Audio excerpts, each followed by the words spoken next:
Usopp and Chopper managed to defeat Mr. Four and Miss Merry Christmas last time, so let's see if Sanji, Nami, and Zoro can take care of their enemies today. But before they do, make sure to like, comment, subscribe, share this video with a friend, and join the Discord server down below. And with all that being said, let's jump into One Piece Volume 21, Utopia, featuring chapters 187 to 195. Part 1, Sanji vs. Mr. 2. This will cover chapters 187 to 189. Before we start discussing the fight between Sanji and the eccentric Mr. 2, I want to talk about something that will be going on in the background throughout these fights. This entire volume is filled with various scenes showing the battle between a member of the Straw Hat crew and a Baroque Works officer agent. And while these battles are going down, we are also given insight into what is going on with Vivi and her attempt to quell the fighting. We don't see too much of Vivi in this opening section outside of her ordering Chaka to blow up the palace, in order to cause a distraction and allow Vivi to attempt to quell the fighting. I just wanted to quickly mention this so you all know what is going on with Vivi while Sanji squares off against Mr. 2. If you remember when we discussed Sanji back during his confrontation with the Fishman, I discussed how one of Sanji's best attributes was his intelligence. But one thing I neglected to mention is how Sanji uses both intelligence and strength in battle. Sanji is easily the third strongest member of the crew, and while a bronze medal might not typically be impressive, when you're going up against Luffy and Zoro, it's really impressive. Sanji's power shines through here as he's able to fight on par with the second most powerful officer agent, who happens to use a fighting style similar to Sanji. And while Sanji has the upper hand for the opening part of the battle, this quickly changes as Mr. 2 changes his appearance to that of Nami. So, I know that Sanji's quirk regarding women is interesting, and quite frankly it gets on my nerves at times, but it actually makes a lot of sense in the context of this battle. Mr. 2's ability allows him to not only gain the face of Nami, but also Nami's other features. So, logically speaking, it actually makes total sense that Sanji would struggle against an exact replica of Nami, and struggle he does. This transformation essentially allows Mr. 2 to get back in the fight, pushing Sanji on the brink of defeat before Sanji's intelligence shines through once again. Oddly enough, Sanji gains victory in large part thanks to his observation skills. While yes, Sanji does have quite the observational prowess when it comes to women, he also has the skill when it comes to battle, such as when he noticed the Fishman's gills back at Arlong Park. And here, he notices that Mr. 2 will revert back to his normal form whenever he touches his left cheek, and despite Mr. 2 using swan shoes capable of destroying rock, Sanji manages to trick Mr. 2 into touching his left cheek, and after closing in for one final hit, we watch as Mr. 2 falls on its back, defeated, as Sanji has won. And as we see Sanji recover Usopp's goggles and leave Mr. 2 lying on his back, we cut to see Vivi at the royal palace as she and Chaka are preparing to blow up the castle when a looming voice comes from overhead. And as Vivi turns around, her heart skips a beat as the voice belongs to none other than Crocodile. While Crocodile has arrived in order to stop Vivi, Nami prepares to use her new weapon in her very first fight in the series.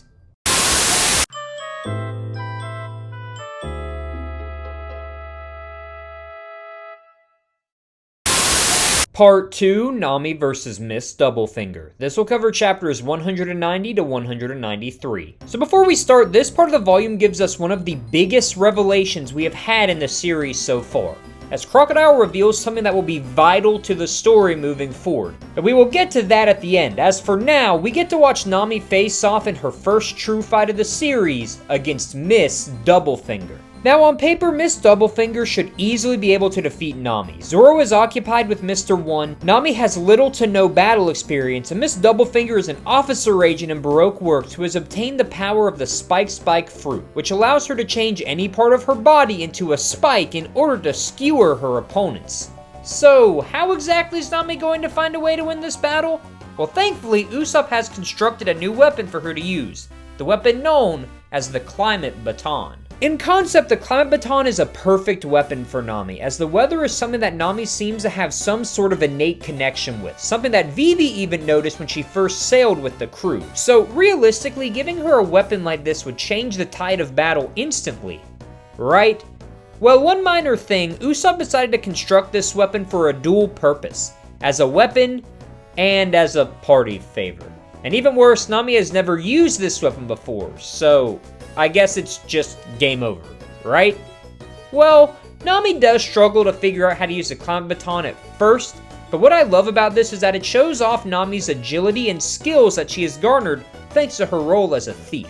Nami is a very perplexing character in the series, as on one hand she portrays herself as a weak character who is in need of someone like Zoro or Sanji to protect her, while on the other hand she is someone who has worked as a thief for Arlong since she was a little girl, and has some skills in the field of combat, but it's tricky to strike a balance between these two conflicting choices in characterization. In spite of this trickiness, however, I think Oda does a great job showing that Nami is capable but not overpowered, and this gives Nami enough time to make use of the Climate Baton as a weapon. The Climate Baton allows Nami to shoot Heat Balls, Cool Balls, and Thunder Balls, which all operate as you would imagine based on their names. And while these balls on their own are virtually useless, in the knowledgeable hands of Nami, they become truly powerful. Nami uses her knowledge of the weather to form a thundercloud which strikes Miss Doublefinger, create mirages using moisture in the air, and after getting stabbed in the foot and on the brink of defeat, unleashes the special Hurricane Tempo, trapping Miss Doublefinger and sending her crashing into a wall.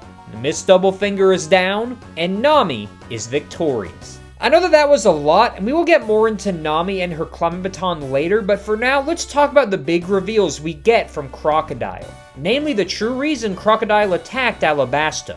He would like to know about the location of something known as a poneglyph, so he can have Miss All Sunday, the alias of Nico Robin, read it and learn more about an ancient weapon named Pluton. A weapon with the ability to vaporize an island, and something that Cobra appears to be perplexed by. But before any further action can be taken on this, we are reminded of the final battle in this set of fights, as Zoro is preparing to duel against Mr. One.